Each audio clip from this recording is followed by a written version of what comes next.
നമസ്കാരം. വയൻ ഡിബേറ്റിലേക്ക് സ്വാഗതം. പിണറായി സർക്കാരിന്റെ പോക്ക് എങ്ങോട്ടാണ്?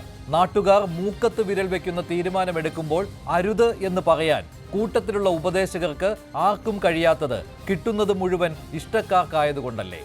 കേരളം മുഴുവൻ ആദരിക്കുന്ന, ഓരോ വീട്ടിലും സ്നേഹവും കരുതലും എത്തിക്കുന്ന ആശമാർ പൊരിവെയിലിൽ തലസ്ഥാനത്ത് ഭരണസ്ഥിരാ കേന്ദ്രത്തിന് മുന്നിൽ 10 ദിവസമായി 7000 രൂപയ്ക്ക് കെഞ്ചുമ്പോൾ PSC ചെയർമാന്റെയും 20 അംഗങ്ങളുടെയും ശമ്പളം 3,80,000 എത്തിച്ചത് 1 ലക്ഷത്തിലേറെ ഒറ്റയടിക്ക് കൂട്ടി.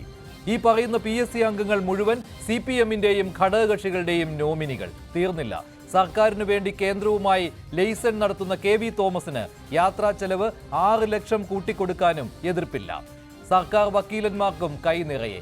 ആശമാരുടെ കാര്യത്തിൽ മറ്റ് കുടിശ്ശികകൾ പോലെ കേന്ദ്രത്തെ കുറ്റപ്പെടുത്തലും ധനപ്രതിസന്ധിയുടെ പേരിൽ കുടിശ്ശിക മുടങ്ങുന്നത് വേതനം കൂട്ടാത്തതും പാവങ്ങളുടെ മാത്രം.